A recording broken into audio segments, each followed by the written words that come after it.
شبیر صاحب، آپ نے یہ نہیں بتایا کہ گستاخ رسول بتانے کا تمہارے پاس کون سا پیمانہ ہے اور کس طریقے سے، اور حضور صلی اللہ علیہ وسلم کی آپ تلوار کی بات کر رہے ہیں۔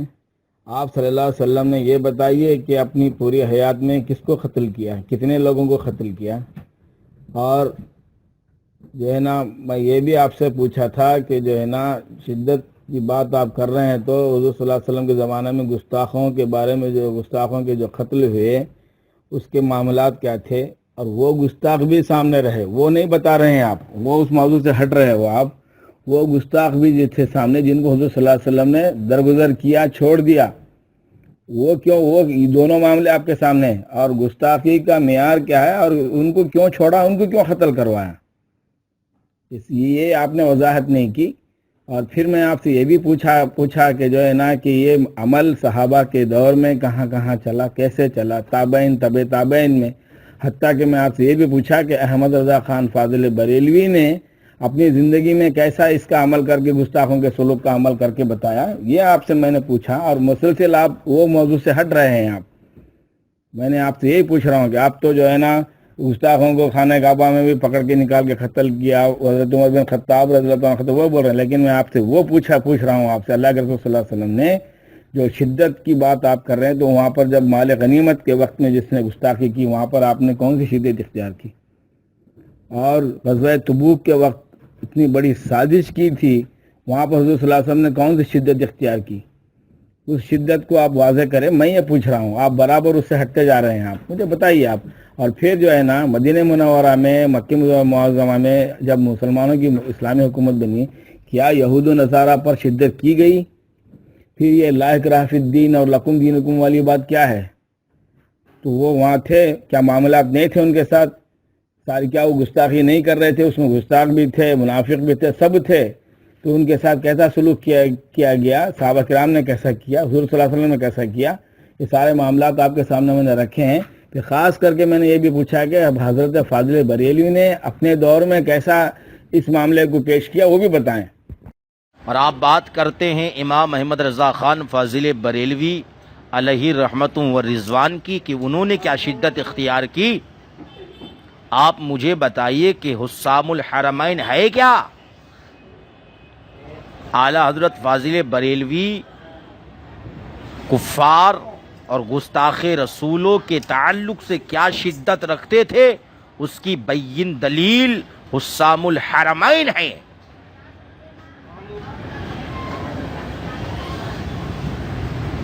کہ نبی کریم صلی اللہ تعالی علیہ وسلم کے عشق میں آ کر، ان کی محبت میں خود پر طعنہ تو برداشت کیا، مگر نبی کریم صلی اللہ تعالی علیہ وسلم کے گستاخوں پر سختی کرنے سے آپ باز نہیں آئے، بلکہ کفر کا فتویٰ لگایا، اور علماء عرب و عجم نے اتفاق رائے ہو کر کے یہ حکم نافذ فرمایا، من شک فی کفرہ و عذابہ فقد کفر۔ آج ان گستاخی رسولوں سے بھی معاملات دینی پر مصلحت کرنے کو کہا جا رہا ہے۔ میں آپ کو بار بار وضاحت کر چکا ہوں کہ آپ جتنے بھی واقعات بتا رہے ہیں نا کہ نبی نے ان کو جانے دیا، ارے نبی نے جانے دیا تو یہ نہیں کہا کہ ان کو جانے دو، ان سے محبت کرو، ان کے پاس بیٹھنا، ان کو اپنے پاس بلانا، نہیں، بلکہ نبی نے کہا جانے دو، اور ساتھ ہی ساتھ نبی نے اپنی امت کو الرٹ کروایا، نبی نے اپنی امت کو ہوشیار کروایا کہ ان کا دین سے کوئی تعلق نہیں ہے، یہ بدبخت لوگ ہیں، ان سے بچے رہنا، یہ قرآن و حدیث کی باتیں تو کریں گے مگر دین سے ان کا کوئی تعلق نہیں ہوگا، ایاکم و ایاہم، نہ ان کو اپنے پاس رکھنا، نہ ان کو اپنے پاس بیٹھنے دینا۔ نبی نے تو اس میں شدت اختیار کی، اور نبی نے فرمایا کہ یہ ایسی قوم ہے کہ ان کے پاس بیٹھنا تک نہیں، مگر آپ کا نظریہ تو یہ ہے کہ ان کو اپنے پاس بٹھانا۔ میں آپ کو بار بار وضاحت کر چکا ہوں کہ آپ جتنے بھی واقعات بتا رہے ہیں نا کہ نبی نے ان کو جانے دیا، ارے نبی نے جانے دیا تو یہ نہیں کہا کہ ان کو جانے دو، ان سے محبت کرو، ان کے پاس بیٹھنا، ان کو اپنے پاس بلانا، نہیں، بلکہ نبی نے کہا جانے دو، اور ساتھ ہی ساتھ نبی نے اپنی امت کو الرٹ کروایا، نبی نے اپنی امت کو ہوشیار کروایا کہ ان کا دین سے کوئی تعلق نہیں ہے، یہ بدبخت لوگ ہیں، ان سے بچے رہنا، یہ قرآن و حدیث کی باتیں تو کریں گے مگر دین سے ان کا کوئی تعلق نہیں ہوگا، ایاکم و ایاہم، نہ ان کو اپنے پاس رکھنا نہ ان کو اپنے پاس بیٹھنے دینا۔ نبی نے تو اس میں شدت اختیار کی، اور نبی نے فرمایا کہ یہ ایسی قوم ہے کہ ان کے پاس بیٹھنا تک نہیں، مگر آپ کا نظریہ تو یہ ہے کہ ان کو اپنے پاس بٹھانا۔ السلام علیکم ورحمۃ اللہ وبرکاتہ۔ میرے سنی مسلمان بھائیوں، آپ تمام حضرات بغور سماعت کر رہے ہیں اور ہماری دلائل جو ہم دے رہے ہیں اس کو آپ ملاحظہ کر رہے ہیں۔ ہم نے جناب سے صرف ایک سوال کیا ہے، آپ مجھے یہ بتائیے کہ نبی کریم، صحابہ، تابعی، تابعی، تمام اولیاء اللہ، تمام صالحین، یہاں تک کہ علماء اہل سنت، ان تمام کو لے لو، نبی سے لے کر علماء اہل سنت تک، آج تک کسی نے بھی کہا ہو کہ گستاخ رسولوں سے نرمی برتو اور ان کو اپنی مسجد میں بلاؤ، ان کی مسجد میں جاؤ، ان کے ساتھ اٹھک بیٹھک کرو، دینی معاملات میں ان سے دینی معاملات میں مصلحت کرو، ان کو درگزر کر دو، نہ ان کے خلاف تحریراً کوئی بات کہو، نہ ان کے خلاف تقریراً کوئی گفتگو کرو، نہ لوگوں کو ان سے بچنے کو کہو۔ ایسی باتیں کیا میرے آقا سے لے کر صحابہ تک، صحابہ سے لے کر تابعی تک، تابعی سے لے کر تابعی تک کسی نے کیا؟ ابھی تک اس بندے نے ایک بھی دلیل نہیں بتائی، جبکہ میں نے نبی کریم صلی اللہ تعالی علیہ وسلم کی شدت بھی بتائی کہ خانہ کعبہ کے غلاف سے ابن خطیل کو نکال کے حتیم کعبہ پر کیا کر دیا گیا؟ قتل کر دیا گیا، کوئی مہلت نہیں دی گئی۔ اسی طریقے سے ایک گستاخ، بخاری شریف کی حدیث ہے، ریفرنس انشاءاللہ تعالی اگر مانگا جائے گا تو دیا جائے گا۔ بخاری شریف کی حدیث ہے کہ نبی کریم صلی اللہ تعالی علیہ وسلم نے ایک قوم کو ایک جگہ بھیجا، وہ قوم بیمار تھی، اونٹ کا پیشاب پینے کے لیے بھیجا۔ اب یہ قوم جب وہاں گئی تو اونٹ کا پیشاب پینے لگی، اور پینے کے بعد تر و تازہ ہو گئی۔ تو اب نبی کے اس چرواہے کو، جو نبی کی اونٹنی وغیرہ کو چرایا کرتا تھا، اس کو قتل کر دیا، تمام اونٹنی کو لے کر کے وہ بھاگ گیا۔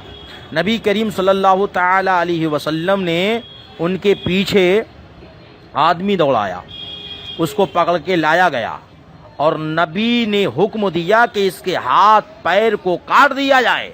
اسی وقت اس کے ہاتھ پیر کو کاٹ دیا گیا۔ یہ کیا ہے جناب؟ جناب علی، سب سے پہلی بات تو یہ ہے کہ یہاں پر ہم دنیاوی معاملات پر گفتگو نہیں کر رہے ہیں، یہ بات آپ ہمیشہ یاد رکھیے۔ ہم دینی معاملات پر بات کر رہے ہیں۔ نماز، ہماری مسجد میں آ جاؤ بھائی، ہم تمہارے پیچھے نماز پڑھ لیں گے بھائی، تم ہمارے پیچھے نماز پڑھ لو، ہم کسی فرقے کو غلط نہیں کہتے۔ یہ دینی معاملات ہے جناب، اور ہم دینی معاملات پہ گفتگو کر رہے ہیں، دنیاوی معاملات پر نہیں، یاد رکھیے۔ آپ بار بار کہتے ہیں کہ گستاخ رسولوں کو پرکھنے کا معیار کیا ہے آپ کے پاس؟ گستاخ رسول کو پرکھنے کا معیار کیا ہے؟ نبی کی شان میں ادنا سے بھی گستاخی کرے، لفظاً، چاہے تقریراً ہو، چاہے تقریراً ہو، چاہے عملاً ہو، ہم اس کو گستاخ رسول کہیں گے اور اس کا بائیکاٹ کریں گے، نہ ان سے رشتہ رکھیں گے، نہ ان سے رشتہ بنائیں گے، نہ ان کو اپنے پاس بیٹھنے دیں گے، اور نہ ان سے اپنا دینی معاملات رکھیں گے۔ اور دیوبندی، وہابیہ، رافضی، خوارج، یہ تو ایسے گستاخ ہیں کہ ان کی گستاخیاں کتابوں میں ظاہر، تقریروں میں ظاہر، عملاً ظاہر، ہر طریقے سے ان کی گستاخیاں ظاہر ہے۔ ہم ان معاملات پہ گفتگو کر رہے ہیں، یہ دینی معاملات پہ، کہ ان گستاخ رسولوں سے دینی مصلحت کرنا یا دینی مصلحت کی دعوت دینا، ان کو اپنی مسجد میں بلانا، ان کی مسجد میں جانا، ان کو اپنے پیچھے نماز پڑھانا، ان کے پیچھے نماز پڑھنا آپ کی نظر میں کیسا ہے؟ مولانا محترم، دیکھیے ہم گستاخ رسول صلی اللہ علیہ وسلم کو گستاخ نہیں کہہ رہے ہیں ہم لوگ، گستاخی ہے، لیکن جس طرح تمہارا جو معیار ہے گستاخی پرکھنے کا وہ پوچھ رہا ہوں میں۔ گستاخی جو پرکھ کر آپ بتا رہے ہیں کہ یہ گستاخ ہے اور گستاخ پر شدت کرنا چاہیے، میں اسی بات پر قائم ہوں شروع سے۔ ہم گستاخ کو گستاخی کہیں گے۔ میں یہ بھی آپ سے پوچھ رہا ہوں، کیا گستاخ رسول صلی اللہ علیہ وسلم ساتھ میں تھے تو کیا دنیائی معاملات ان کے ساتھ نہیں تھے؟ تجارتی کاروباری معاملات نہیں تھے؟ وہ ثابت کرو۔ اور گستاخی کا معیار کیا ہے، اس کی شدت کا طریقہ کار کیا ہے تمہارے پاس، وہ پوچھ رہا ہوں میں۔ بے شک اللہ کے رسول صلی اللہ علیہ وسلم نے وہ گستاخ ہے کہہ کے بتا دیا، صحابہ کرام نے اس کو ان کے ساتھ معاملات بھی ترک کیے۔ اس کے میں آپ نے جو قتل والی بات، جو شدت والی بات کہہ رہے ہیں، اور آپ نے حضور صلی اللہ علیہ وسلم کی تلوار نے آپ نے کہا، وہ لفظ بھی استعمال کیا آپ نے، تحریر میں ہے، دیکھ لیجئے گا کہ آپ صلی اللہ علیہ وسلم نے اپنی حیات میں کتنے گستاخوں کو قتل کیا، وہ بھی بتائیں آپ۔ تو میں آپ سے گستاخ کو گستاخ پہچاننے کا آپ کے پاس معیار کیا ہے، کیا طریقہ آپ کے پاس ہے، وہ پوچھ رہا ہوں۔ اور وہ دو اہم باتوں پر میرے نکتے ہیں مولانا محترم۔ آپ نے شدت لفظ اختیار کیا، تو میں اسی شدت پہ میں آپ سے پوچھ رہا ہوں کہ اللہ کے رسول صلی اللہ علیہ وسلم نے کس طریقے کی شدت کی وہاں، وہی تو میں پوچھ رہا ہوں کہ وہاں تو آپ نے قتل کروایا، وہ واقعہ بیان کر کے شدت کو بیان کر دیا آپ نے۔ حضرت عمر بن خطاب رضی اللہ تعالیٰ نے قتل کیا، اس شدت کو آپ نے بیان فرمایا آپ نے۔ میں وہ پوچھ رہا ہوں کہ آپ کے پاس کیا معیار ہے، ہر ایک کو جو گستاخ بناتے ہو وہ معیار کیا ہے، اور آپ اس کے بعد اس معیار پر کس کو کتنے قتل کیے وہ بتائیں آپ مجھے۔ حسام الحرمین جو آپ نے لکھی ہے تو اپنا منفرد فیصلہ نہیں ہے اس میں، ان کا سارے علماء اکرام کا فیصلہ ہے۔ تو آج جو بریلوی حضرات جس مسلک کے اعلی حضرت والے حضرات کا جو طریقہ کار ہے، کسی کو گستاخ کہہ دیے، کسی کو فلاں کہہ دیے، وہ کہہ دیے، وہ آپ کا معیار اور آپ کا جو پیمانہ کیا ہے؟ قرآن کریم میں گستاخ رسول کی پہچان بتائی گئی ہے۔ سورۃ القلم میں ان کو زنیم کہا گیا ہے، اور بخاری شریف آپ پڑھ لیجئے، مسلم شریف پڑھ لیجئے، سیاستہ کی اکثر کتب میں یہ بات موجود ہے کہ نبی کریم صلی اللہ تعالی علیہ وسلم جب کہیں سے سفر کر کے مدینے کی طرف تشریف لا رہے تھے تو ایک دھماکے دار بارش ہوئی، ہوا چلی۔ ایک منافق نے کہا، نبی کریم صلی اللہ علیہ وسلم سے پوچھا ان کے صحابیوں نے کہ یا رسول اللہ، یہ ایسی بارش کا آنا کس تعلق سے ہے؟ تو میرے نبی نے فرمایا صلی اللہ تعالی علیہ وسلم کہ یہ کسی مدینے میں کسی کے مرنے کی خبر دے رہی ہے، ایسا ہی کچھ واقعہ ہے۔ تو ایک منافق نے کہا کہ دیکھو نبی کریم یعنی محمد، سب کہیے صلی اللہ علیہ وسلم، محمد جو ہیں غیب کی خبر بتا رہے ہیں، کل کی باتیں بتا رہا ہے، ان کو کیسے معلوم؟ تو یہ گستاخی ہے، ان کو گستاخ سے تعبیر کیا گیا حدیث اور قرآن میں، سمجھ رہے ہیں؟ تو اس سے بھی پتہ چل گیا کہ نبی کی ذات پر، نبی کے علم پر تنقیص کرنا یہ گستاخ رسول ہونے کا معیار ہے۔ اور دیابنا وہابیہ آپ جانتے ہیں نبی کے علم پہ تنقیص کرتے ہیں، اس لیے ہم ان کو گستاخ رسول کہتے ہیں۔ آپ مجھے بس ایک واقعہ، ایک ایسی دلیل بتائیے جس میں یہ لکھا ہوا ہو کہ نبی کریم صلی اللہ تعالی علیہ وسلم کے صحابہ، تابعی، تبع تابعین، تمام اولیاء اللہ، تمام علماء اہل سنت میں سے کوئی بھی منافقین اور گستاخ جن کی گستاخی جگ ظاہر ہو ان کو بلا کر کے اپنی مسجد میں نماز پڑھایا ہو یا ان کے پیچھے نماز پڑھنے کا حکم دیا ہو، بس بات ختم۔ تو وہی بات وہیں پر رک رہی ہے مولانا محترم۔ آپ کا کیا پیمانہ ہے گستاخ رسول صلی اللہ علیہ وسلم کا بتانے کا؟ پیمانہ بتائیے آپ کا. کیا میں یہی پوچھ رہا ہوں، کیا منافقین حضور صلی اللہ علیہ وسلم کے ساتھ نماز نہیں پڑھ رہے تھے؟ صحابہ کرام کے ساتھ منافقین گستاخان رسول صلی اللہ علیہ وسلم نہیں تھے، نماز نہیں پڑھتے تھے؟ تو وہ آپ انہوں نے کیا اسی طرح سے جو ہے نا یہ مسلسل معاملہ چلتا رہا؟ یہ تو صبح قیامت تک رہیں گے. اللہ کے رسول صلی اللہ علیہ وسلم نے بتا دیا ساری چیزیں. ان لوگوں کا بڑا گروہ ہے، یہ تک آپ نے بتا دیا. تو آپ سے میں وہ پوچھ رہا ہوں کہ آپ کا پیمانہ کیا ہے؟ اگر وہ کیا صحابہ کرام کے ساتھ نماز نہیں پڑھ رہے تھے، کیا صحابہ کرام نہیں جانتے تھے ان کو کہ یہ گستاخ ہے؟ کس صحابی نے نکالا حضور صلی اللہ علیہ وسلم کے بعد مسجد سے؟ بتائیے. کیا یہ سارا گروہ اللہ کے رسول صلی اللہ علیہ وسلم نے ان کا بہت بڑا گروہ بتایا اس وقت میں، جب حضرت عمر بن خطاب رضی اللہ تعالیٰ عنہ جب قتل کرنے کے لیے تلوار کھینچی تھی تو آپ نے بڑا گروہ بتلایا. تو آپ وہ بتائیں، کیا صحابہ کرام نماز نہیں پڑھے گستاخوں کے ساتھ؟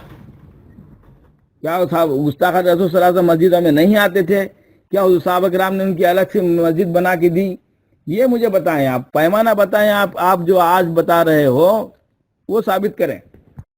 استغفر اللہ ربی من کل ذنب واتوب الیہ، یعنی گویا کہ آپ جو ہیں صحابہ کرام پر یہ تہمت لگانا چاہتے ہیں کہ صحابہ کرام گستاخ رسولوں کی گستاخی ظاہر ہونے کے باوجود نبی نے ان کو مسجد سے نکال دیا، ان کا نام ظاہر کر دیا. پھر آپ یہ کہنا چاہتے ہیں کہ نبی کریم صلی اللہ تعالیٰ علیہ وسلم کے بعد صحابہ کرام ان گستاخ رسولوں کو بلا کر کے اپنی مسجد میں نماز پڑھواتے تھے، ان کی مسجد میں نماز پڑھتے تھے. کیا ایسا آپ کا سوچنا ہے؟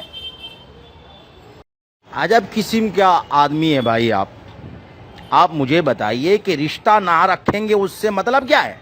دنیاوی معاملات نہیں، دینی معاملات میں ان سے رشتہ نہیں رکھیں گے.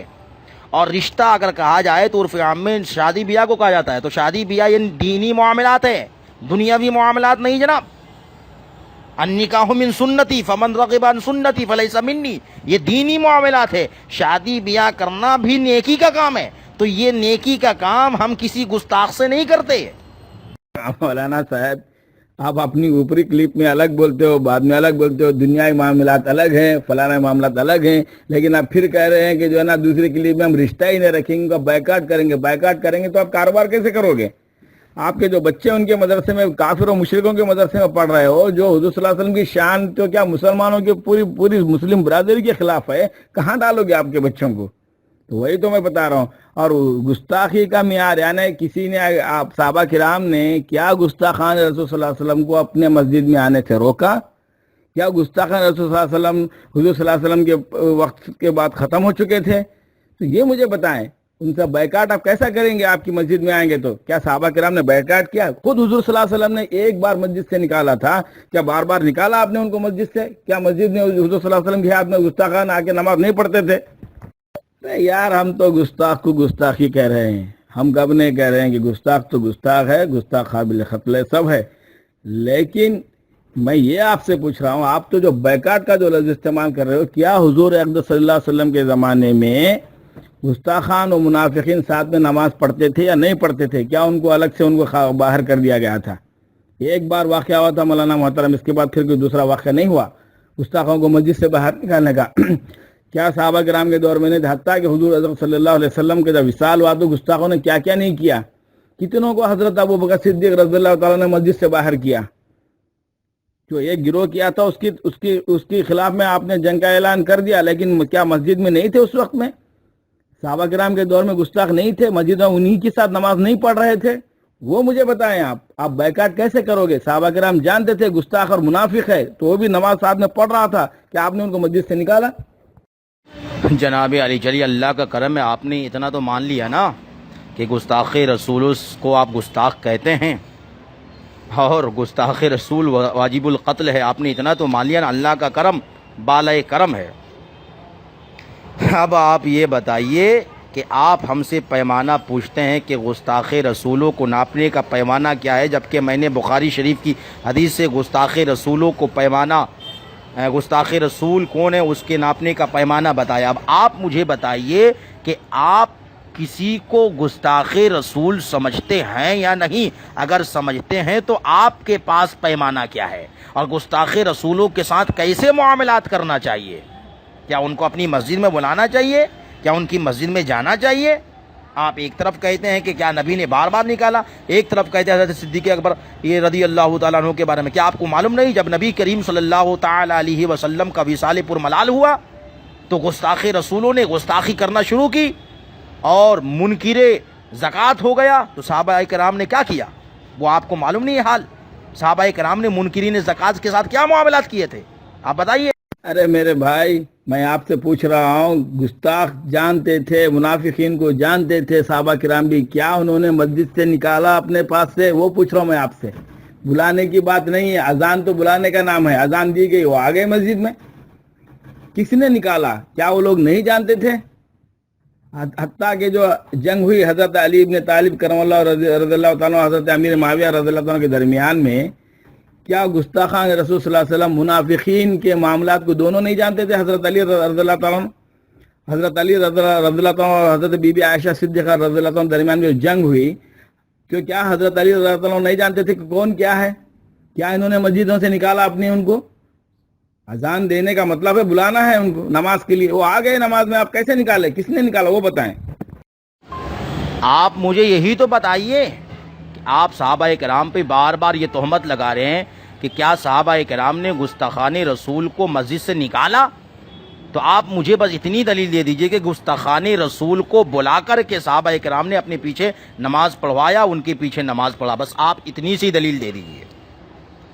صحابہ کرام نے مسجد سے گستاخان رسول کو، منافقین کو نکالا ہے، میں آپ کو دلیل دے سکتا ہوں، اور ایک دلیل تو دے دیا ہوں کہ نبی نے نام لے کر کے نکالا اور صحابہ کرام نے گھسیٹ کے باہر کیا، مگر آج بلایا جا رہا ہے وہ آ گئے تھے، نبی نے باہر کر دیا، ٹھیک ہے، صحابہ نے گھسیٹ کے نکال دیا، مگر آج صلح کلی لوگ کہہ رہے ہیں کہ ہم شیعہ کے پیچھے بھی نماز پڑھ لیں گے، شیعہ کو اپنی مسجد میں آنے کی اجازت بھی دیا جا رہا ہے، نجدی اور وہابی کو اپنی مسجد میں آنے کا اجازت دیا جا رہا ہے، ان کی مسجد میں جانے کی اجازت دی جا رہی ہے۔ یہ ہے معاملہ جناب صلح کلیت کا، جبکہ نبی کی سنت یہ ہے کہ منافقوں کو، گستاخوں کو مسجد سے باہر کر دو۔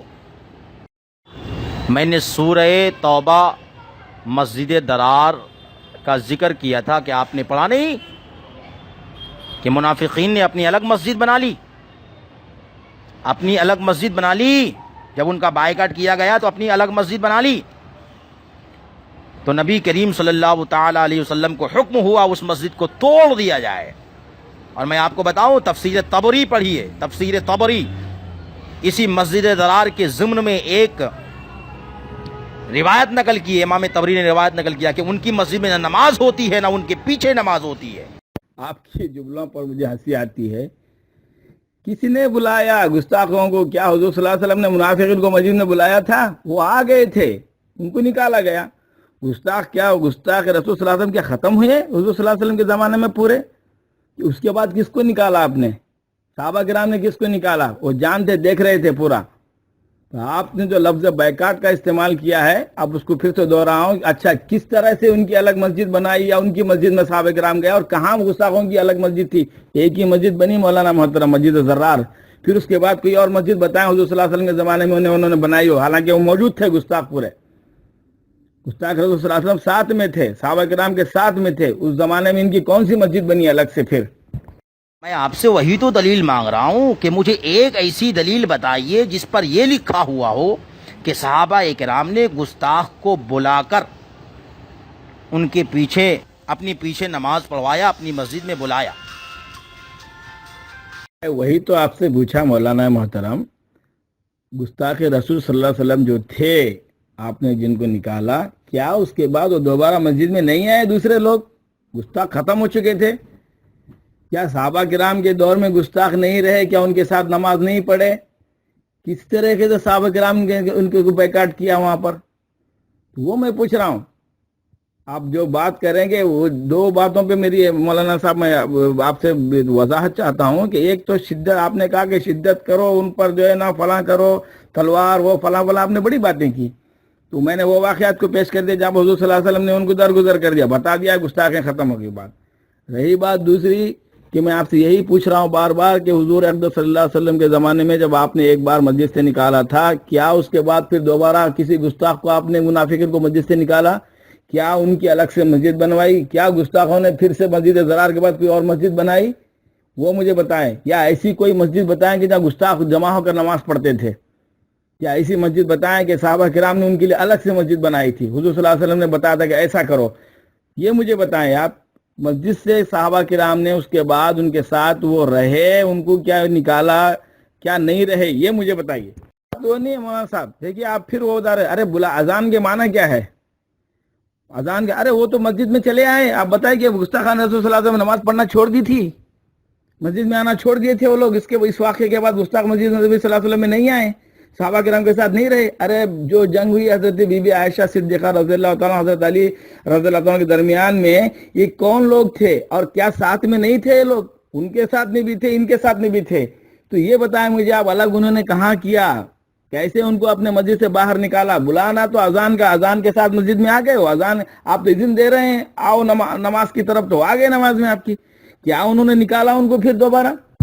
ارے جناب، آپ حضرت امیر معاویہ، حضرت علی، حضرت عائشہ صدیقہ رضی اللہ تعالی عنہا، ان کے درمیان جو معاملات ہوئے، جو جنگیں ہوئی، ان سب کو بیچ میں کیوں لا رہے ہیں جناب؟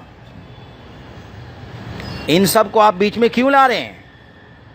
ان سب معاملات میں اہل سنت و جماعت گفتگو کرنے سے منع کرتے ہیں،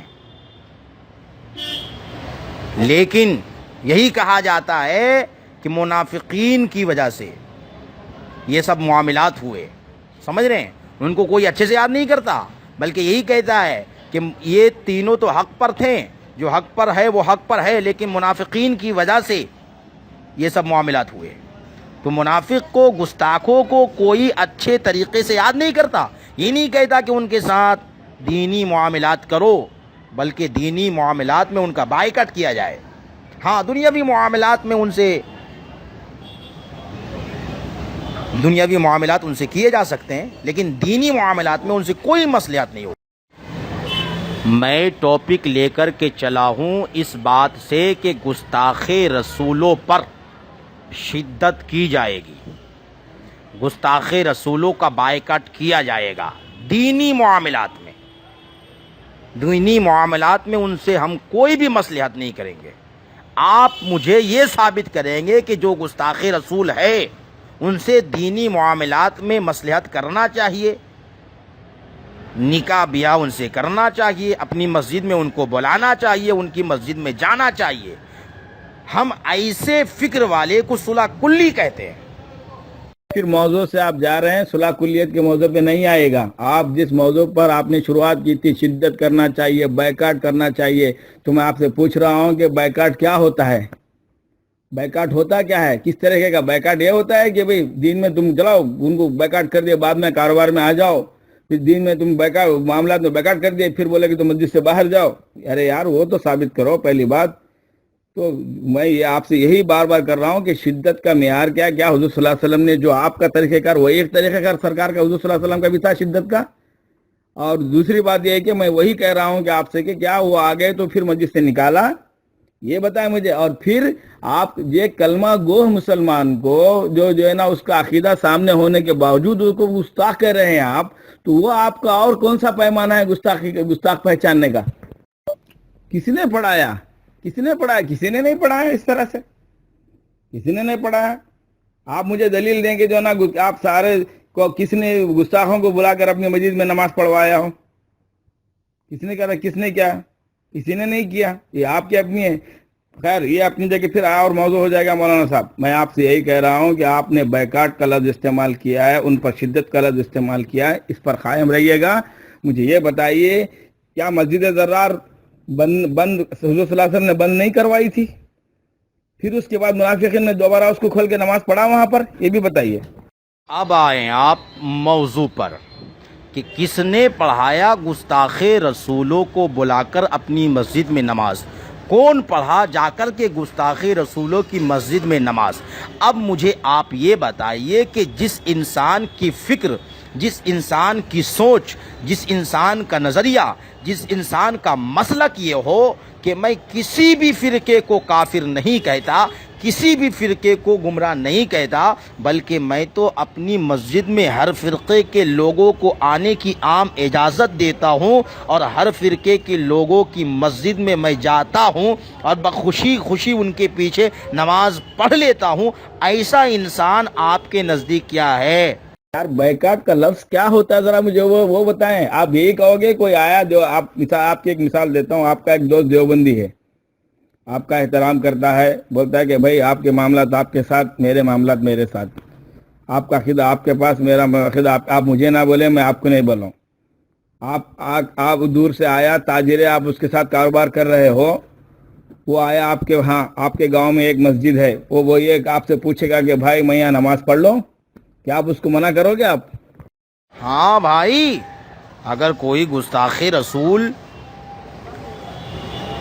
اگر ہمارے ساتھ دنیاوی معاملات کرے گا تو ٹھیک ہے، اگر وہ ہمارے دینی معاملات میں عمل دخل کرنے کی کوشش کرے گا، وہ کہے گا کہ چلو میری مسجد میں نماز پڑھ لو، یا ہم آپ کی مسجد میں نماز پڑھ لیتے ہیں، تو ہم کہیں گے نہیں بھائی، ان معاملات میں تم سے مصلحت نہیں ہو سکتی، تمہارے پیچھے ہماری نماز نہیں ہو سکتی، کیونکہ تم گستاخ رسول ہو.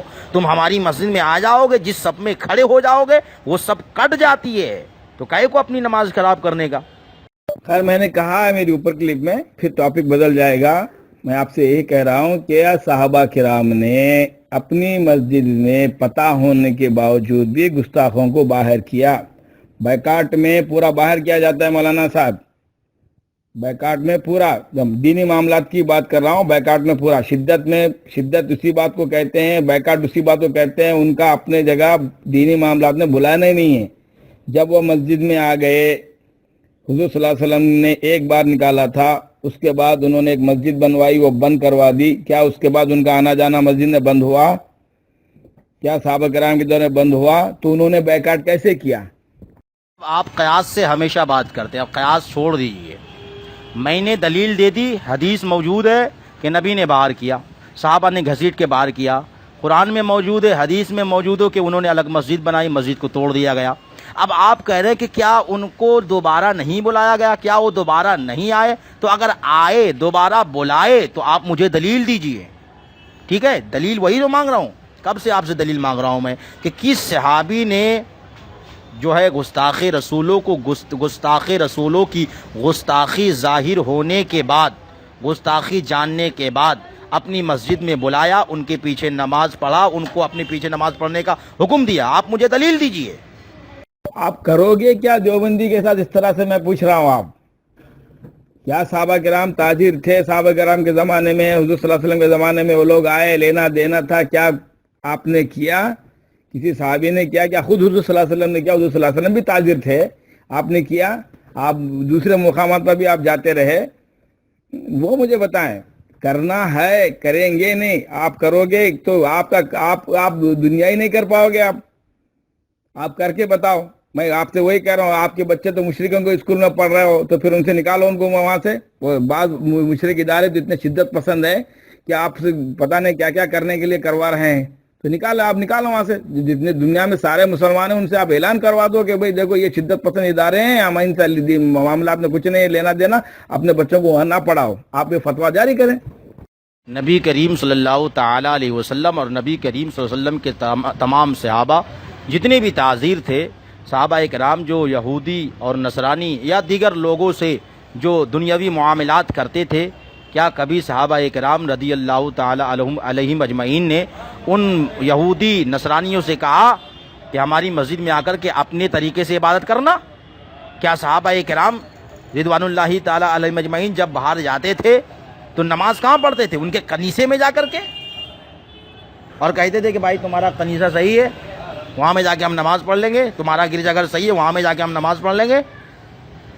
ارے اللہ کے بندے، ہم نے کہا کہ ختم ہو چکے تھے. آپ کہہ رہے ہیں کہ صحابہ اکرام ان کے پیچھے وہ نماز پڑھتے تھے، صحابہ اکرام نے ان کو اپنی مسجد سے نہیں نکالا۔ آپ مجھ کو اس کی دلیل دیجئے کہ صحابہ اکرام نے کب کس گستاخ کو اپنی مسجد میں بلایا، اپنے پیچھے نماز پڑھنے دیا، ان کی مسجد میں جا کے نماز پڑھا یا ان کے پیچھے نماز پڑھا؟ آپ اس کی دلیل دیجئے۔ بغیر دلیل کی بات کرتے ہیں، قیاسی بات کرتے ہیں یار۔ آپ کے کہنے کے مطابق گستاخان رسول صلی اللہ علیہ وسلم ختم ہو چکے تھے، آپ مجھے یہ بتا دیں پھر گستاخان رسول صلی اللہ علیہ وسلم منافق نماز کہاں پڑھتے تھے، وہ بتائیں آپ مجھے۔ جناب کہاں پڑھتے تھے نہیں پڑھتے تھے وہ آپ بتائیں گے، کہاں پڑھتے تھے نہیں پڑھتے تھے وہ آپ بتائیں گے۔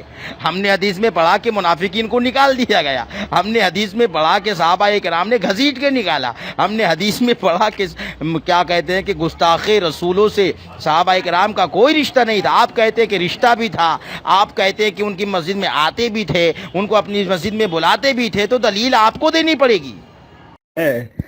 اور آپ جو ہے نا کہہ رہے ہیں کہ انہوں نے مسجد زرار بنائی تھی، بند کی گئی، پھر کوئی اور مسجد نہیں رہی ان کے لیے، تو آپ یہ ثابت کرنا چاہ رہے ہیں کہ وہ مسجد نبی صلی اللہ علیہ وسلم آئے ہی نہیں۔ مولانا محترم اس واقعے کو غور کریں آپ، جب حضور صلی اللہ علیہ وسلم دنیا سے پردہ فرمائے تھے اس وقت میں کتنے گستاخان رسول صلی اللہ علیہ وسلم نے واویلا نہیں کیا تھا؟ کیا مسجد نبی صلی اللہ علیہ وسلم میں نہیں تھے اس وقت میں؟ وہ کیا ان کا قتل عام ہوا اس وقت میں؟ کیا ان پر شدت کی گئی اس وقت میں؟ جب باہر گروہ نے جب مرتد ہو کے جب نکل کے ان کے خلاف جنگ کا اعلان کیا گیا، لیکن جو مسجد میں رہ کر جو گستاخان رسول صلی اللہ علیہ وسلم سازشی باتیں کر رہے تھے اس کو کہاں روکا گیا؟ اور ان کو کہاں وہ کیا مسجد میں نہیں تھے اس وقت میں؟ ارے جناب علی، آپ کہیں گھبرا تو نہیں گئے؟ صلح کلیت کا مزاج آپ کا چکنا چور تو نہیں ہونے والا ہے؟ جناب آپ کو میں یہ بتانا چاہتا ہوں، آپ معاملات نبی کریم صلی اللہ علیہ وسلم کے بعد کیا کیا معاملات آئے اس معاملات کو پیش نہ کریں۔ آپ مجھے بس اتنا ثابت کریں کہ کسی گستاخ رسول کو اس کی گستاخی جاننے کے باوجود صحابہ نے اپنی مسجد میں بلایا یا ان کو بلا کر کے اپنے پیچھے نماز پڑھوایا یا ان کے پیچھے جا کر کے نماز پڑھایا۔ آپ یہ تہمت لگا رہے ہیں صحابہ اکرام پر، وہ پیش کریں دلیل کے ساتھ۔ رہی بات یہ کہ بہت سارے معاملات ہوئے، جیسے کہ حضرت عثمان غنی کے زمانے میں بلوائیوں نے مسجد نبوی میں کیا کر لیا تھا؟ مسجد نبوی میں قبضہ کر لیا تھا، شیعوں کا قبضہ ہوا، خارجیوں کا قبضہ ہوا، رافضیوں کا قبضہ ہوا۔ تو جب قبضہ ہوتا ہے تو وہ بوقت مجبوری ہوتی ہے۔ پھر بھی بخاری شریف میں حدیث موجود ہے کہ صحابہ کرام حضرت عثمان غنی کے پاس آئے اور کہنے لگے کہ یا عثمان غنی، اب ہم کیا کریں؟ ایسے لوگ نماز پڑھا رہے ہیں مسجد نبوی میں، کیا ہم ان کے پیچھے نماز پڑھ لیں؟ یہ بھی حدیث اس بات کی شاہد ہے کہ صحابہ کرام گستاخ تو گستاخ، جن کی گستاخی ذرہ برابر صرف شک میں آتی تھی تو ان کے پیچھے نماز پڑھنے کو نہیں جاتے تھے۔ مگر آپ تو کہتے کہ بھائی ان کو اپنے پیچھے بلا لو، ان کی پیچھے چلے جاؤ۔ میں یہی تو کہہ رہا ہوں کہ جن کی گستاخیاں جیسے دیابنا وہابیہ، جن کی گستاخیاں جگ ظاہر ہو چکی ہے، کیا ان کو اپنی مسجد میں بلانا، ان کی مسجد میں جانا اور یہ فکر کو عام کرنا، کیا یہ صلح کلیت ہونے کی دلیل نہیں ہے؟ کون کہہ رہا ہے گستاخوں کو بلا لو؟ یار پہلے تو گستاخی کی شرح اور معیار آپ نے بتایا نہیں مجھے کیسا ہوتا ہے۔ آپ کو میں کہہ رہا ہوں کہ ایک آدمی کا عقیدہ اچھا ہے، عاشق رسول صلی اللہ علیہ وسلم ہے اور جو ہے نا وہ اہل سنت سے وابستہ ہے، اور آپ اس کو گستاخ کہہ رہے ہو۔ جو مسئلہ کہ اعلیٰ حضرت کو نہیں مانے وہ گستاخ، اعلیٰ حضرت کو نہیں مانے وہ گستاخ۔ آپ کے پاس گستاخی کی شرح فیصد یہ ہے۔ دوسری بات میں کہہ رہا میں آپ سے وہی پوچھ رہا ہوں کہ انہوں نے مسجد سے، دیکھیے وہ جو حضرت عثمان غنی رضی اللہ عنہ کے جو قاتلین تھے وہ معاملہ خلافت کا تھا مولانا محترم، وہ خلافت کا مسئلہ تھا، وہ معاملات پہ نہیں جائیے۔ میں بروں حضور صلی اللہ علیہ وسلم کی وصال کے وقت میں دنیا سے پردہ فرمانے کے وقت کی میں بات کر رہا ہوں۔ اس وقت مسجد نبی صلی اللہ علیہ وسلم نے کتنے گستاخ رسول صلی اللہ علیہ وسلم نہیں تھے؟ کیا ان کو نکالا صحابہ کرام نے مسجد سے؟ میں وہ پوچھ رہا ہوں آپ کو۔ آپ مجھے بس اتنی سی بات کلیئر کر دیجئے تاکہ بات ظاہر و باہر ہو جائے۔ وہابی دیابنا جو ابن عبد الوہاب نجدی سے لے کر اسماعیل دہلوی تک اور اسماعیل دہلوی سے لے کر قاسم علی نانوتوی تک کے عقیدے سے متفق ہو اور وہ کیا کہتے ہیں کہ ان کے عقیدے کو صحیح مانتا ہو، ان کا پیروکار ہو، آپ اس کو گستاخ سمجھتے ہیں یا نہیں؟ اور ان کے پیچھے نماز پڑھنے کو آپ جائز سمجھتے ہیں یا اپنے پیچھے ان کو نماز پڑھوانے کو آپ جائز سمجھتے ہیں یا نہیں؟ بات ختم کیجئے، پھر آپ کو بتاتا ہوں کہ کون ہے صلح کلی، جس کو ہم صلح کلی کہتے ہیں۔ استغفر اللہ ربی من کل ذنب واتوب الیہ، یعنی گویا کہ آپ یہ ثابت کرنا چاہتے ہیں کہ نبی اور نبی کے صحابی اللہ تعالیٰ کے اس حکم کی خلاف ورزی کیے۔ اللہ تو کہہ رہا ہے کہ منافقوں پر اور کافروں پر سختی کرو، آپ کہہ رہے ہیں کہ انہوں نے سختی نہیں کیا بلکہ محبت کیا۔ استغفر اللہ۔ یہ جناب علی لیجئے، میں نے سورۃ التوبہ آیت نمبر 73 لگا دیا ہے۔ کیا لکھتا ہے؟ اللہ تبارک و تعالیٰ نے کیا آیت کریمہ نازل فرمائی؟ دیکھیے، یا ایھا النبی جاہد الکفار الی آخر الآیہ۔ کیا مطلب ہے اس کا؟ اے غیب کی خبر دینے والے نبی، جہاد فرماؤ کافروں اور منافقوں پر، اور ان پر سختی کرو، ان پر سختی کرو، منافقوں پر اور کافروں پر۔ نبی کو حکم ہے سختی کرو، تو کیا نبی اللہ کے حکم کی خلاف ورزی کریں گے؟ آپ مجھے بتائیے۔ ارے اس آیت کو آپ کیا سمجھے؟ تو اس آیت کے مطابق کیا صحابہ کرام نے عمل کیا؟ کیا مجھے وہ بتاؤ۔ شدت کی حضور صلی اللہ علیہ وسلم نے خود شدت کی، کیا مجھے وہ بتاؤ۔ اور شدت کرنے کا آپ ان کے اوپر جس پر شدت کرنا ہے وہ کافروں کا انداز کیا تھا، کیوں ان پر کہا گیا، اس کے معاملات کیا تھے؟ تو اگر وہ ہوتا تو میں آپ کو مثال دی حضور صلی اللہ علیہ وسلم کے منہ پر جب گستاخی کی تو آپ نے وہاں پر حضرت عمر بن خطاب رضی اللہ عنہ کو منع کر دیا، اور یہاں تک کہا کہ ان کا بہت بڑا گروہ ہے، آپ اگر چاہتے تو یہ کہتے ہیں عمر جاؤ ان گروہ کی سرکوبی کرو، ان کا سب کا قتل عام کرو، آپ نے نہیں کہا۔ اور دوسری بات، غزوہ تبوک کے وقت منافقین نے بڑی سازش کی، وہاں پر بھی آپ نے جو نہ کیا۔ چلیے مسجد زرار کی بات کرتا ہوں۔ مسجد زرار بنانے والوں کو جب مسجد بند کرنے کے بعد کہ جتنے مسجد زرار میں جمع تھے، کیا ان سب کا قتل عام ہوا؟ آپ مجھے بس اتنی سی بات کلیئر کر دیجئے تاکہ بات ظاہر و باہر ہو جائے۔ وہابی دیا بنا جو ابن عبد الوہاب نجدی سے لے کر اسماعیل دہلوی تک، اور اسماعیل دہلوی سے لے کر قاسم علی نانوتوی تک کے عقیدے سے متفق ہو، اور وہ کیا کہتے ہیں کہ ان کے عقیدے کو صحیح مانتا ہو، ان کا پیروکار ہو، آپ اس کو گستاخ سمجھتے ہیں یا نہیں؟ اور ان کے پیچھے نماز پڑھنے کو آپ جائز سمجھتے ہیں یا اپنے پیچھے ان کو نماز پڑھوانے کو آپ جائز سمجھتے ہیں یا نہیں؟ بات ختم کیجئے، پھر آپ کو بتاتا ہوں کہ کون ہے صلح کلی، جس کو ہم صلح کلی کہتے ہیں۔ ان کا بہت بڑا گروہ ہے، تو کیا نبی نے کہا کہ ان سے دینی معاملات کرنا، ان کے ساتھ رہنا، ان کو اپنی مسجد میں بلانا، ان کی مسجد میں جانا، ان کے پیچھے نماز پڑھنا، ان کو اپنے پیچھے نماز پڑھنے دینا؟ بلکہ نبی نے تو الاٹ کروایا بھائی، ذوی الخیسرہ تمیمی کے تعلق سے نہیں فرمایا نبی نے کہ ان کی قوم سے ایک ایسی قوم پیدا ہوگی جو قرآن و حدیث کی بات تو کرے گی مگر دین سے اس کا کوئی تعلق نہیں ہوگا، ان سے دور رہنا، ان سے بچے رہنا۔ یار اسی آیت کی تو ترجمانی تم سے پوچھ رہا ہوں میں۔ حضور صلی اللہ علیہ وسلم پر یہ آیت نازل ہوئی تو آپ نے کیا عمل کیا؟ آپ کا عمل مجھے بتائیں، کس طرح سے آپ نے جو ان پر شدت کی۔ میں باپ کو واقعہ دے رہا ہوں کہ آپ صلی اللہ علیہ وسلم کے سامنے گستاخی کی، آپ نے اس کو یہاں تک کہ کہہ کر منع کر دیا کہ ان کا بہت بڑا گروہ ہے، علامتیں بتا دیا آپ نے۔ شدت کی کیا میں آپ سے پوچھ رہا ہوں؟ بتا دیا۔ بتانا اور شدت میں بہت بڑا فرق ہے مولانا صاحب۔ اگر میں کہوں گا کہ ایک سامنے دیوبندی جا رہا ہے، میرے بچے سے میں کہا بیٹا دیکھو ان سے بچو، بات اگر میں یہ کہوں گا کہ دیوبندی کو گالی دے کر کے اس سے جھگڑا کر کے گستاخ ہے فلاں فلاں کا، تو یہ جو ہے نا وہ طریقہ کار نہیں ہوگا جو حضور صلی اللہ علیہ وسلم نے کیا۔ دوسری بات، حضور صلی اللہ علیہ وسلم نے غزوہ تبوک کے وقت ان کو جو ہے نا کچھ نہیں کہا، یہاں یہی الفاظ تھے آپ کے اللہ دیکھ رہا ہے۔ میں وہی پوچھ رہا ہوں آپ کو کہ حضور صلی اللہ اس آیت کا معاملہ حضور صلی اللہ علیہ وسلم نے کیسے کیا، مجھے وہ بتائیں آپ۔ میں آپ کو تو دلیل دے رہا ہوں نا کہ مسجد نبی صلی اللہ علیہ وسلم حضور اقدس صلی اللہ علیہ وسلم کے پردہ فرمانے کے وقت میں کیا وہ لوگ تھے، کتنی بڑی سازشیں، دلیل تو ہے کتاب میں آپ کے پاس۔ دیکھیے آپ منہ نہ پھیریے گا، آپ کسی بھی بات کا آپ کہہ رہے ہو کہ بیکاٹ کا لفظ استعمال کر رہے ہو، وہابیوں کے ساتھ کہہ رہے ہو کہ دنیائی معاملات میں ان کے ساتھ رہ سکتے ہو، تو بیکاٹ کریں گے تو آپ کہتا رہے گا کیسے ہو؟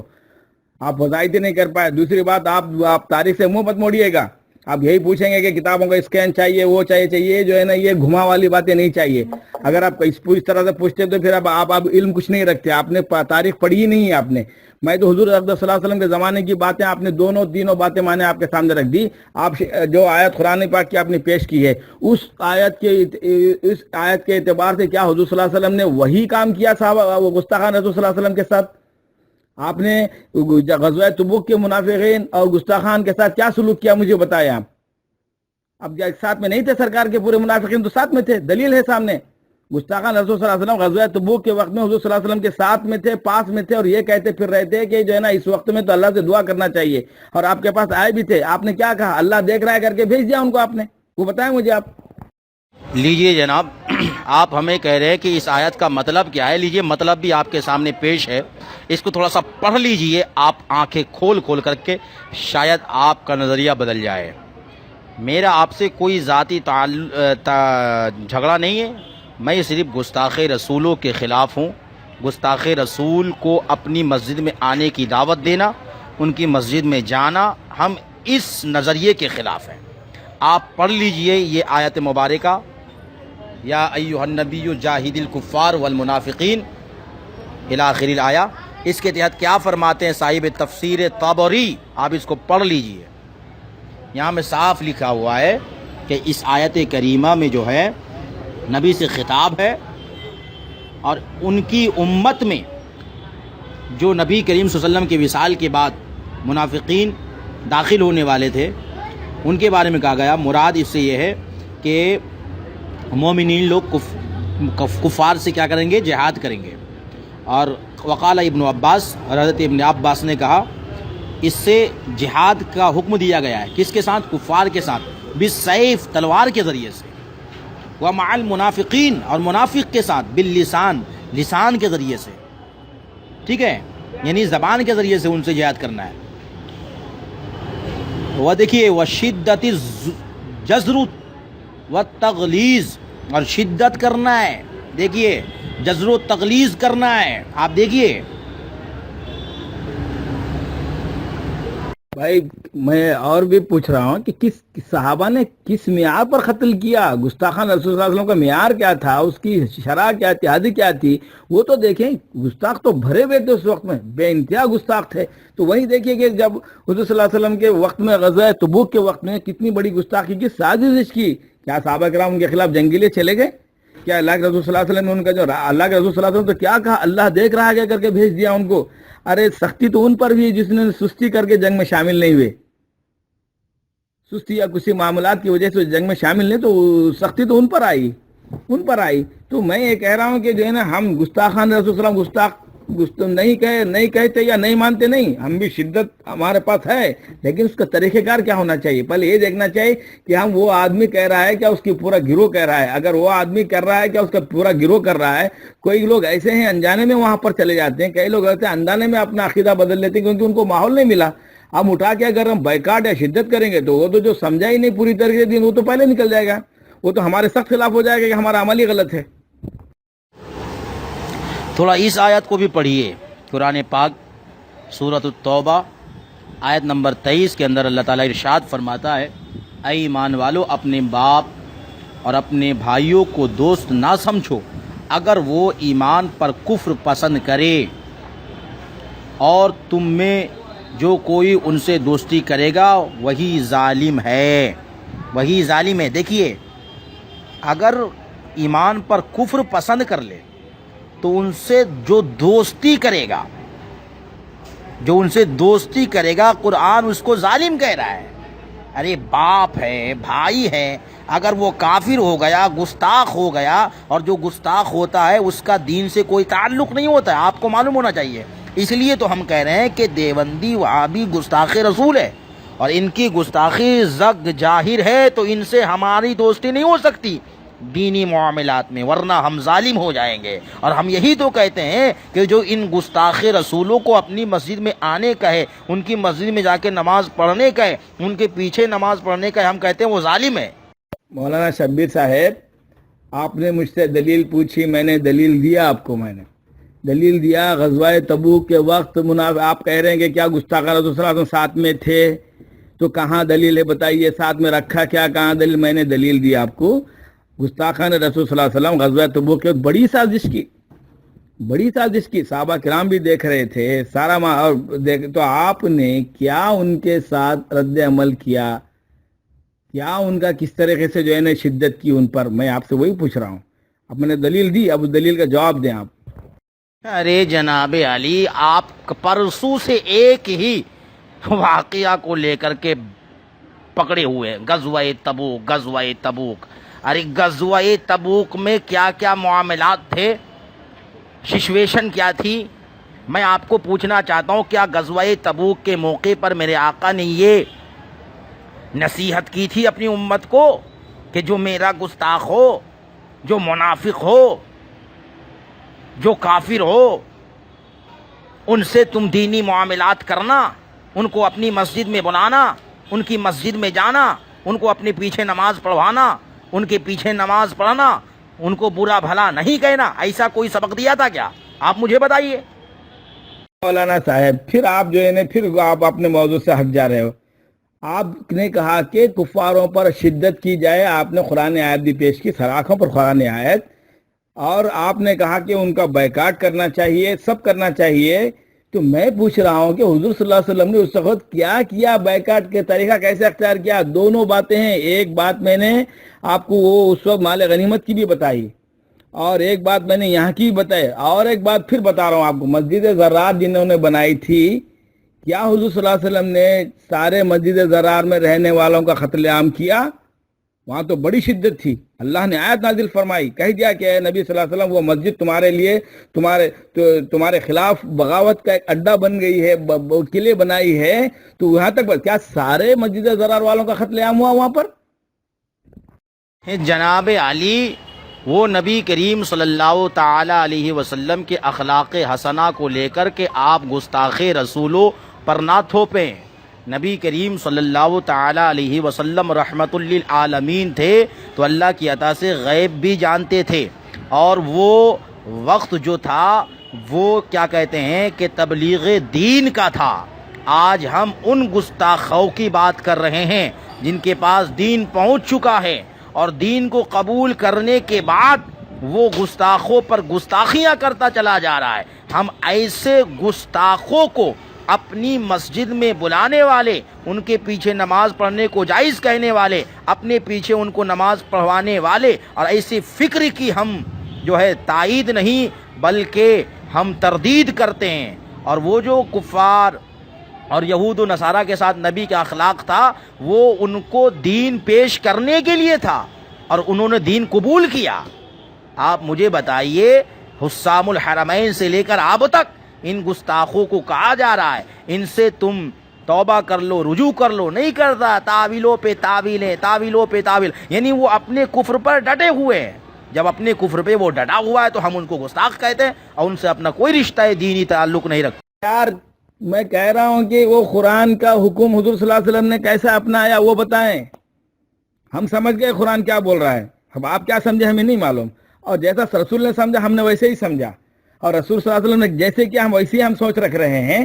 آپ بتائیں آپ کیا سمجھے. میں کہہ رہا ہوں کہ اوپر آپ نے جو قرآن کی آیت کی تفسیر بھی کی، سب کچھ کیا آپ نے، لیکن میں بول رہا ہوں کہ حضور صلی اللہ علیہ وسلم نے جو منافقین کے ساتھ، گستاخان رسول صلی اللہ علیہ وسلم کے ساتھ جو سلوک کیا ہے، کیا معاملات ہوئے، سارے معاملات کو بھی میں نے سامنے رکھا. تو میں نے کہا کہ وہاں پر قتل ہوا، یہاں پر چھوڑا جا رہا ہے، وہاں پر فلانا ہوا، چھوڑا جا رہا ہے. اور حتیٰ کہ جو ہے نا کئی واقعات مولانا ایک محترم بتا رہے ہیں کہ آپ پر کچرا پھینکا گیا، بے شک بڑی مشہور واقعہ ہے، وہاں پر صحابہ کرام بھی دیکھ رہے تھے، وہاں پر بھی آپ نے اسے کچھ نہیں کہا. تو یہ ہے کہ ہم لوگ جو کیا سمجھ رہے، آپ کیا سمجھے اس پیمانے کو. قرآن جو حضور صلی اللہ علیہ وسلم کی زندگی میں آپ کے سامنے رکھ رہا ہوں، اور آپ شدت کے اوپر آپ اڑے ہوئے ہو. آپ دیکھیے تفسیر طبری میں لکھا ہے، امام تفسیر طبری لکھتے ہیں وَكُلُّ مَسْجِدٍ بُنِيَ عَلَى ضَرَارٍ أَوْ رِيَاءٍ، یعنی ہر وہ مسجد جو مسجد ضرار یا دھوکے کے لیے بنائی گئی ہو، یعنی مسجد ضرار کی شکل میں بنائی گئی ہو، تو وہ فی حکم مسجد الضرار، تو وہ مسجد ضرار کے حکم میں ہوگی. لا تجوز الصلاۃ، اس میں نماز جائز نہیں. جناب آپ مجھے بتائیے، گستاخ رسول اگر کوئی مسجد بنائے تو اس مسجد کا حکم مسجد ضرار کی طرح ہے، نہ اس مسجد میں نماز ہوتی ہے اور نہ اس مسجد میں نماز پڑھنا جائز ہے، اور یہ میرا حکم نہیں بلکہ امام تفسیر طبری فرما رہے لا تجوز الصلاۃ۔ جب آدمی ہے یار، سارے مسجد ضرار والوں کا قتل عام ہوا، یہ آپ کہنا چاہتے ہیں؟ میں آپ سے یہ کہنا چاہتا ہوں کہ مسجد ضرار کو ڈھایا گیا کہ نہیں؟ مسجد ضرار بنانے والوں سے قطع تعلق کیا گیا کہ نہیں؟ ان کو ذلیل کیا گیا کہ نہیں؟ تو میں تو یہی کہہ رہا ہوں کہ اگر آپ کے پاس طاقت ہو، لسانی طاقت، زبانی طاقت، تو آپ گستاخ رسولوں سے اپنا تعلق نہیں جوڑ سکتے دینی معاملات پہ۔ ہمارا موقف تو یہی ہے۔ جناب لیجئے، آپ کے غزوہ تبوک کا جواب اس تفسیر میں موجود ہے، اگر آپ کو پڑھنا آتا ہے تو ایک مرتبہ پڑھ لیجئے۔ آپ کے غزوہ تبوک کا یہاں جواب بالکل موجود ہے تفسیر طبری سورۃ التوبہ کے اندر، سمجھ رہے ہیں؟ اس میں صاف لکھا ہوا ہے، مسجد ضرار کے تفسیر کے ضمن میں صاف لکھا ہے کہ منافقین نے مسجد ضرار بنائی تھی، اور غزوہ تبوک سے پہلے کا یہ واقعہ ہے۔ غزوہ تبوک جب ہوا تو غزوہ تبوک کے موقع پر انہوں نے یہ کہا تھا کہ یا رسول اللہ ہماری مسجد میں آ کے نماز پڑھیے تاکہ برکت ہو جائے، تو نبی کریم صلی اللہ تعالی علیہ وسلم پر تب یہ آیت مبارکہ نازل ہوئی۔ یہ اس بات کی دلیل ہے کہ اس آیت مبارکہ کے نازل ہونے سے پہلے غزوہ تبوک واقع ہوا تھا۔ بات سمجھ میں آ گئی آپ کو؟ اس کے بعد پھر کیا کیا نبی نے؟ انہی غزوہ تبوک میں شامل ہونے والے جن کو آپ دلیل بنا رہے ہیں، کوئی ان کے ساتھ مطلب جو ہے شدت اختیار نہیں کی گئی، انہی کے ساتھ پھر شدت اختیار کی گئی مسجد ضرار کو لے کر کے۔ آپ دیکھ لیجیے محترم، میں یہ سوال کر چکا ہوں اس کے اندر کہ آپ صلی اللہ علیہ وسلم نے مسجد ضرار کو بند کروایا، لیکن کیا ان سارے لوگوں کا قتل عام ہوا؟ میں نے پوچھا ہے اوپر، کیا شدت کے معاملات آپ مجھے پیش کریں۔ آپ میں وہی بار بار وہی سوال دہرا رہا ہوں آپ کو، شروع سے ازل سے میرے معاملہ وہی چل رہا ہے، لیکن آپ وہ نہیں پیش کر رہے ہو۔ آپ بے شک صحیح ہے، وہ کیوں انکار کرتا ہے اس کو؟ ابھی مسجد ضرار کو بند کروایا، اب سارے کا قتل عام کیا، کیا اب اس پہ آپ آ گئے؟ مسجد ضرار کو بند کروانا یہ شدت ہے یا رحمت؟ آپ مجھے اتنا بتائیے۔ مسجد ضرار کو توڑوا دینا یہ ذلیل کرنا ہے یا رحمت ہے؟ آپ مجھے اتنا بتائیے۔ ہاں، ان کو بے عزت کرنا ہوا کہ نہیں؟ اور غزوہ تبوک کا واقعہ تو آپ جو پیش کر رہے تھے نا بار بار، اس کا جواب مل گیا نا آپ کو کہ غزوہ تبوک کب پیش آیا، اور پھر اسی غزوہ تبوک میں منافقین جو شامل تھے انہی کو ذلیل و خوار کیا گیا۔ ایک بات مولانا محترم، آپ کسی دیوبندی یا وہابی کے ساتھ تجارت کر رہے ہو، دنیا معاملات کر رہے ہو، اتفاق یہ ہوا آپ کو کہ اس کے گاؤں جانا پڑا، سمجھو کہ وہاں پر قیاس نہیں، کئی گاؤں میں ایک ایک مسجد ہی ہے ابھی تک۔ اگر اس گاؤں کی مسجد وہابی دیوبندی کے عقیدے کی مسجد ہے، آپ کو وہاں رکنا پڑا، تو آپ نماز کہاں پڑھیں گے آپ؟ جبکہ گاؤں میں اس سے ہٹ کر کے کوئی اور مسجد نہیں ہے، آپ کیا کرو گے اس وقت میں؟ آپ اللہ کے کرم سے پوری دنیا نبی کے صدقے میں مسجد ہے، مسجد میں جا کر کے اس وقت نماز پڑھنا ضروری نہیں ہے، اپنے گھر میں بھی نماز پڑھ سکتے ہیں۔ اور ابھی میں نے تفسیر طبری کا حوالہ دیا جس میں یہ فرمایا گیا کہ اگر کوئی گستاخ مسجد بنائے تو وہ مسجد نہیں ہوتی، لا تجوز الصلاۃ، اس میں نماز ہی نہیں ہوتی۔ یہ میرا حکم نہیں، تفسیر طبری کا حکم ہے۔ ہم آپ کی مانیں یا تفسیر طبری کو مانیں؟ سب سے پہلی بات تو یہ ہے جناب کہ پوری زمین مسجد ہے، ہم مسجد میں نماز پڑھ لیں گے۔ ایسا نہیں ہے کہ وہ پورا گاؤں اس دیوبندی کا ہو یا کسی اور کا ہو، ہم ہر اس جگہ پہ نماز پڑھ سکتے ہیں جہاں پہ نماز پڑھنے کی اجازت ہو، مگر گستاخ رسولوں کی مسجد نہیں ہوتی، اور اس پر دلیل میں نے تفسیر طبری دے دیا ہے، لا تجوز الصلاۃ، ان کی مسجدوں میں نماز ہوتی نہیں۔ محترم دیکھیے، میں آپ سے کہہ رہا ہوں کہ حضور صلی اللہ علیہ وسلم کا عمل بتائیے، جو آپ سمجھ رہے ہو قرآن، اگر وہ قرآن ہوتا تو اسلام پہاڑ وہ عرب کے پہاڑوں کے باہر بھی نہیں آتا. وہی قرآن کی آیت نازل ہوئی تو حضور صلی اللہ علیہ وسلم کا عمل بتائیے کہ آپ نے کس طرح سے. میں آپ سے بتا رہا ہوں کہ مال غنیمت کے وقت میں حضور صلی اللہ علیہ وسلم نے اس گروہ کا پتہ دیا، سارے گروہ کا، ان کی سرکوبی کے لیے نہیں بھیجا کسی کو. اس کے بعد جو ہے نا غزوہ تبوک کا میں نے آپ کو دیا. حضور صلی اللہ علیہ وسلم نے دیکھیے وہ مسجد ضرار کا واقعہ بعد میں ہوا، لیکن کیا حضور صلی اللہ علیہ وسلم نے اس وقت منافقین کے ساتھ سلوک کیا کیا میں وہ پوچھ رہا ہوں آپ کو. وہاں پر مسجد بند کروائی، ان کے ساتھ سلوک کیا ہوا؟ سلوک کو تو نہیں بتا رہے ہو آپ. یعنی مسجد ضرار بند کرا کر ان کو بھجانے کا مطلب کریں آپ ذلیل کر دیا گیا ان کو. کوئی واقعہ ایسا پیش کریں مسجد ضرار بند ہوتی ہے ان کو جو ہے نا سارے بازار ان کو ذلیل کیا گیا، یا صحابہ کرام کے سامنے ان کی تذلیل کی ہو. بند کرانا ذلیل کیسے ہوتا ہے؟ ذلت کیسی ہوتی ہے؟ بند کرانا شریعت کا حکم تھا، بند کرا دیا گیا اور ان کے اوپر لعنت بھیج دی گئی. وہ لعنت ہے ان کے اوپر ہوئی، اللہ نے جو ہے نا ان پر جو ہے نا یہ. لیکن حضور صلی اللہ علیہ وسلم کا عمل میں پوچھ رہا ہوں آپ سے، سرکار نے عمل کیا کیا وہ مجھے تاریخ پیش کریں، وہ معاملات بتائیں مجھے آپ. نبی کا عمل قرآن کے خلاف تھا. آپ میرے سوال کا صرف جواب دیجئے. آپ میرے ایک بھی سوال کا جواب نہیں دیتے. میں آپ کے ہر سوال کا جواب قرآن اور حدیث سے دے رہا ہوں، دلائل کے ساتھ. آپ میرے ایک سوال کا جواب دیجئے کہ کیا نبی اور صحابیوں کا عمل قرآن کے حکم کے خلاف تھا؟ دوسرا سوال یہ ہے کہ دیابنہ وہابیہ جن کی گستاخیاں جگ ظاہر ہے، کیا ان کو اپنی مسجد میں بلانا، ان کی مسجد میں جا کے نماز پڑھنا آپ کے نزدیک صحیح ہے یا نہیں؟ پہلے آپ اس کا جواب دیجئے، اس کے بعد آگے بات ہوگی. چلیے آپ کا موقع ابھی سامنے آ گیا کہ آپ کی شدت پسندی کا معیار کیا. خیر، جو ہماری شروعات چل رہی تھی اسی پر چل رہی تھی. مسجد ضرار سے جن لوگوں کو مسجد ضرار کو بند کرا دیا گیا، اس کے بعد ان پر کیا حکم لگا، وہ کوئی آیت تو حدیث مجھے پیش کریں. جو مسجد ضرار والے تھے اس میں سے ایک، اس میں جو شدت پسند ہے ان کے ساتھ جو فیصلہ ہونا تھا ہو گیا. سارے مسجد ضرار والوں کے ساتھ جو تھے وہاں پر، ان کے اوپر حضور صلی اللہ علیہ وسلم کا رد عمل کیا رہا؟ آپ ذلیل پیش کر رہے ہو کیا گیا کیا ہے، تو وہ واقعہ مجھے بتائیں کہ سرکار نے ان کو کیسے ذلیل کیا صلی اللہ علیہ وسلم نے، وہ تو بتائیں آپ. مسجد ضرار میں ذلیل کیا گیا ان لوگوں کو جن کو آپ دلیل بنا کر کے یہ پیش کر رہے تھے کہ کفار کے ساتھ اور گستاخوں کے ساتھ نرمی برتی جائے گی، ان سے معاملات کیا جائے گا. جو آپ کی ایک کج فہمی تھی میں نے اس کو دور کر دیا کہ مسجد ضرار کا واقعہ انہی لوگوں کے ساتھ پیش آیا. اب آپ پوچھ رہے ہیں کہ ان سب کے ساتھ کیا معاملات ہوا، تو آپ تفسیر تبری کا جو میں نے اسکین لگایا ہے اس کو آپ ملاحظہ کر لیجئے، ان کے ساتھ کیا کیا معاملات پیش آئے وہ سب لکھا ہوا ہے. اب اگر آپ اپنے موقف پر کوئی معاملات دوسرا پیش کرنا چاہتے ہیں تو آپ اس کی دلیل لائیں گے، قیاس نہیں. گویا کہ آپ نے اتنا تو مانا کہ میں نے جواب دیا، ہاں آپ نے اتنا نہیں مانا کہ میں نے مکمل کامل جواب نہیں دیا، جبکہ میں نے قرآن اور حدیث اور تفاسیر سے آپ کا مکمل منہ توڑ جواب دیا ہے. آپ نے میرے ایک بھی سوال کا جواب نہیں دیا، اور ابھی بھی آپ نہیں دے رہے. میں نے آپ سے صرف 2 سوال کیا، آپ ان دونوں سوال کا جواب دے دیجئے.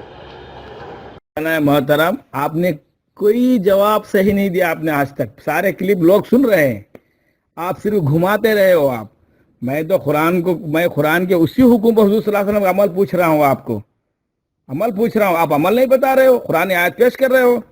قرآن کا وہی عمل جہاں شدت کی بات آپ نے آیت پیش کی، وہ آیت کیوں نہیں پیش کرتے؟ صلہ رحمی کی آیت، اخلاق کی آیت، صبر کی آیت، وہ کیوں نہیں پیش کرتے آپ نے؟ اللہ نے حضور صلی اللہ علیہ وسلم کو صبر کی بھی تلقین کی، مسلمانوں کو صبر و برداشت کی تلقین کی، تو وہ کیوں نہیں پیش کرتے؟ شدت کی تو آپ نے پیش کر دی، تو آپ کون انکار کر رہا ہے؟ لیکن وہ بھی تو پیش کرو. تو وہی معاملات میں آپ سے پوچھ رہا ہوں. حضور صلی اللہ علیہ وسلم نے منافقین کے ساتھ، گستاخوں کے ساتھ جو آپ شدت کا لفظ استعمال کر رہے ہو، جہاں جہاں میں نے واقعات پیش کیے اس کا آپ نے مدلل جواب نہیں دیا. آپ نے جواب نہیں دیا. آپ پھر گھما پھرا کے جا رہے ہو. آپ نے یہ کہا کہ پہلے جو ہے نا غزوہ تبوک ہوا بعد میں بنی. ارے پہلے بنی بعد میں ہوا، لیکن جو بھی تھے ان کے ساتھ حضور صلی اللہ علیہ وسلم نے کیا قتل عام کروایا؟ ان کا بیکاٹ کس طرح سے کروایا؟ صحابہ کرام نے بیکاٹ کسی عملی زندگی کا نمونہ پیش کریں آپ، جو کتابوں میں آپ کے پاس اگر ہے تو وہ بھیجے، بتائیں مجھے. آپ صرف کہہ رہے ہو، آپ اپنا موقف بیان کر رہے ہو. قرآن حدیث کا موقف نہیں ہے آپ کا. آپ نے کوئی جواب مدلل نہیں دیا آج تک. مولانا صاحب، ساری دنیا دیکھ رہی ہے آپ کا، سارے معاملات سن رہے ہیں لوگ. آپ